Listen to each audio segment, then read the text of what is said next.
Thank you, Leanne, for those remarks which were well stated this morning. Even today, November 22nd, 1983, John F. Kennedy is a hero. Historians may object, but they cannot alter the fact that once touched by romance, a leader is above all ordinary human beings and is comparable only to the legendary. Thus, like Washington and Lincoln, John F. Kennedy has become almost beyond analysis by the instruments of scholarship. One must ask, what depicts a hero? All the people ask is that the hero be a noble figure who was cherished and cruelly lost. After 20 Novembers, the memory of John Kennedy still haunts at those who idolized him and touches those who did not. The long years of grief had to be endured. In many respects, as few events ever have or ever will, his death changed all of us who remember it. That day in Dallas became for Americans a kind of personal Pearl Harbor, incredible, infamous, and unthinkable. For millions, the sense of loss was utterly personal. Almost everybody, except the calloused, wept. His death is felt by some as an incalculable loss. We lost a young, intelligent, winning, and complex president, brutally robbed of his years. The world shared this loss, for it was the first worldwide display of mourning in the history of mankind. Only a political psychiatrist could analyze why, when, and how President Kennedy had penetrated into the souls of hundreds of millions of people. The time has come to exercise that heartbreaking weekend when each of us died a little. The president's death was a tragedy, but his life had been a triumph, and so it should be remembered. In death, the American people mourned him, and in life they loved him. His place in the hearts of his countrymen, a score years later, remains secure. When President Kennedy left for Texas on that November weekend, few in the White House knew that it would be the last goodbye. We now recall his last leave from the White House with poignance, with the tugging of the heart. Granted, some feared the political climate in Texas and especially Dallas. A few close aides were concerned about a possible disaster. Some wanted to warn him, but they knew they could not stop him from seeing the people. And so they sat, helpless, as the climax approached. The president's passing was a turning point, an event after which everything in one's life seemed changed. The loss will always be in the minds of those who lived during the Kennedy years because he had such an impact on the nation. Paradoxically, when Bob Kennedy was told of John's assassination, he said that in a few months the tragedy would be forgotten. But Robert Kennedy was wrong. The 30-day period of official mourning ended, the flags went up, but the mourning of the American people did not end. John F. Kennedy had captured the imagination of a whole generation of Americans. The tragedy of his passing can be summed up in the way the people felt about him. If when a crowd of people sees and hears their leader, and as he leaves their presence, they continue to look as he departs, and smiles continue on their faces, then that leader was loved by his people. That was President Kennedy. He was loved because he had sympathy and meaningful expression for human feelings, because he had humor and wit, because he showed compassion, friendship, loyalty. John Kennedy had those qualities. He evoked affection, faith, and most important, the love of his people. Perhaps the longing in our country for charismatic leadership is a sign of continuing political immaturity, but it is a fact of political life. As Machiavelli noted, it is necessary for a prince to possess the friendship of the people. Otherwise, he has no resource in times of adversity. With that in mind, let us note that most United States presidents have seemed to be grandfatherly, but President Kennedy was different. He was young, vital, athletic. He possessed good looks and fresh ideas. His speeches and actions inspired Americans to feel younger and more energetic. He was the first president to use the medium of television to its fullest powers, dazzling, debating, and defeating his opponents. He projected the image of a leader deeply concerned about all issues of the day. His voice reflected the basic nature of the man, his strength, his eagerness. When he spoke, his head ruled his heart. He walked like a prince, talked like a scholar, and his humor brightened the republic. Accordingly, he was a man of driving intelligence. His mind was ever active. His reading was prodigious. His memory, almost total recall of facts and quotations. President Kennedy was steeped in history and absorbed by the literature of the present. He was always looking, listening, reaching. He expected the same intensity in others. He believed America was a great country, but its vitality and its strength needed to be prodded, and he believed he knew how. Kennedy said, "The ability to do things well and to do them with precision and modesty attracts us all." He spoke for himself with the lightning shifts of tongue and the mood that could change from Tennyson to economic growth rates, from Indonesia to California politics, from an appeal to humanity to a mordant little inside wit about life in the White House. John F. Kennedy was that rare human being, an American patrician, a cum laude graduate of Harvard University, a man both cool and calm, concerned, witty, profound, profane, and highly eloquent. A Pulitzer Prize winner with a penchant for searching phrases and a passion for cutting through cliches. In a single speech, he would thread his remarks with quotes from Pericles, Emerson, Faulkner, and Goethe. Abroad, the prestige of the United States was at an all-time peak.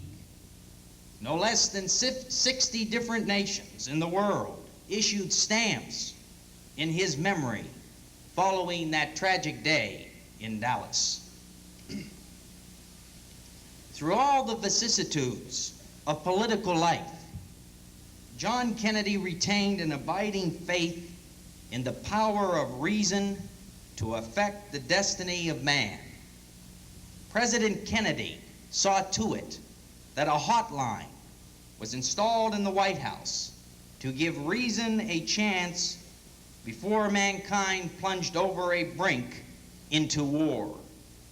But the most savage irony is that that apostle of enlightenment in the nuclear age, that advocate of rational discourse, was cut down by the very fanaticism that he sought to contain. Duty, devotion, dedication were the very essence of the man. And if those words sound trite, the fault lies with us and not with him. Ironically, he once said, "Unless democracy can produce able leaders, its chances of survival are slight. Most observers agree that John Kennedy's charm and allure cast a shadow over all of his successors, and that made their jobs more difficult. He seemed taller than he was because he was reaching, and because he would never stop reaching. John Kennedy saw his presidency as a great opportunity to rekindle the flame of our founding fathers. He saw his country threatened by a tide of mediocrity, and he dedicated himself to putting his country back on the road to excellence. Pursuing excellence, he detested the second rate. In every aspect of government, small and large, he insisted on trained competence, on grace, on integrity, on idealism, tempered with a shrewd awareness of the possible. The most obvious element of that style was his articulateness.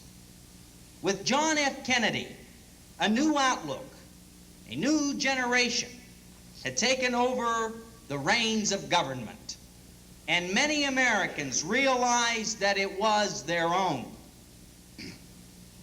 He was a new breed in politics who wasn't bashful or hesitant about seeking power. That restrained and detached Harvard man was class. He was a gentleman. He knew what things to say and how to say them. He knew how to carry himself with composure and grace. He did not like to paw or be pawed. Crowds never much interested him, but people did. When it came to talking to people who interested him, he had an elastic schedule, but he detested boring and cynical people. The American people do appreciate elegance and class. The American boy may marry the girl next door, but he doesn't want the guy next door to be his president. John Kennedy, like Theodore Roosevelt, Woodrow Wilson, and Franklin Roosevelt, proved again that Americans voting for a president can respond to the man of breeding, poise, education, and grace. We are left with memories of a singular and gifted man, memories that sustain us following tragedy, as unspeakable as it was incomprehensible. In peril and in challenge, John Kennedy had summoned the best within us. No American leader in such a short period of time had ever made such an impact on the people. Since November 22nd, 1963, we have mourned his passing because we were robbed of a truly extraordinary human being. In his voice, we heard our own.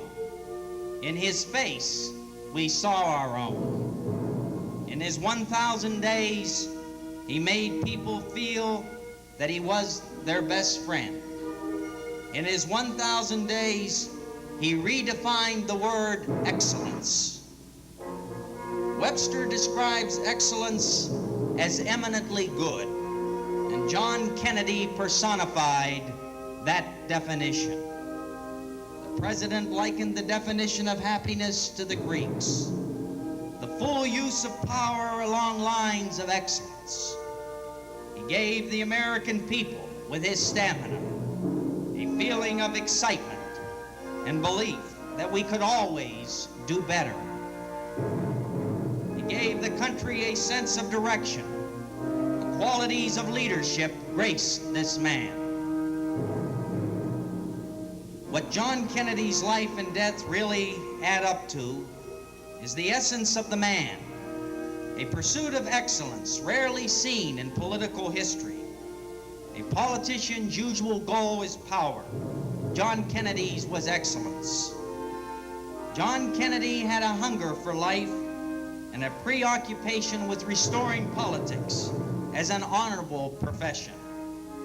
His predilection for literature and poetry showed a private streak of romanticism and an attraction to lost causes, haunted too by the poignancy of men dying young.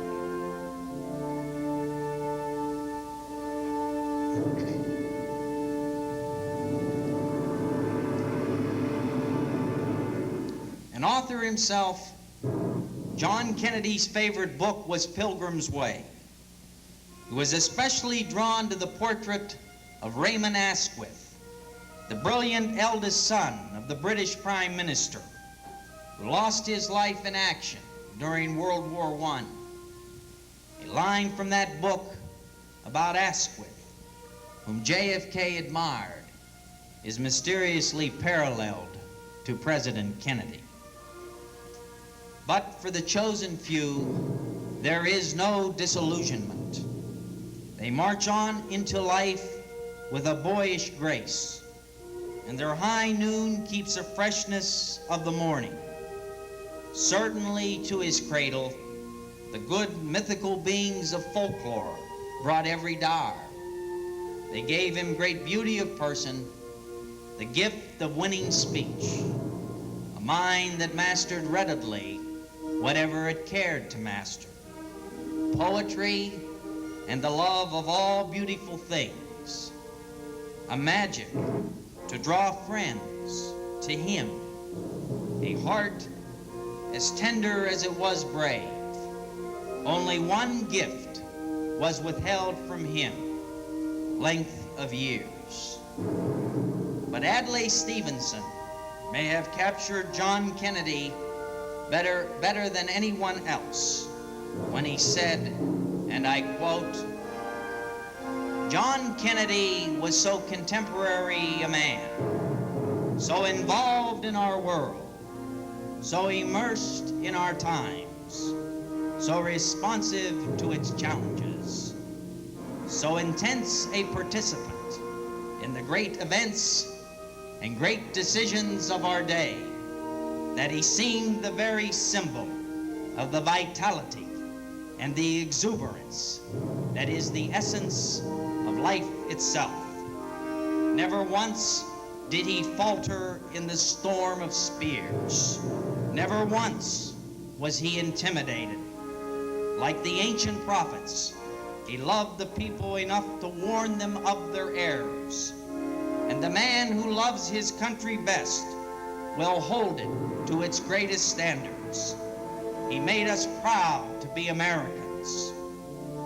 Our grief is compounded by the bitter irony that he who gave his all to contain violence lost his all to violence. And so we shall never know how different the world might have been had fate permitted this blazing talent to live and labor longer at man's unfinished agenda for peace and progress for all. Thank you.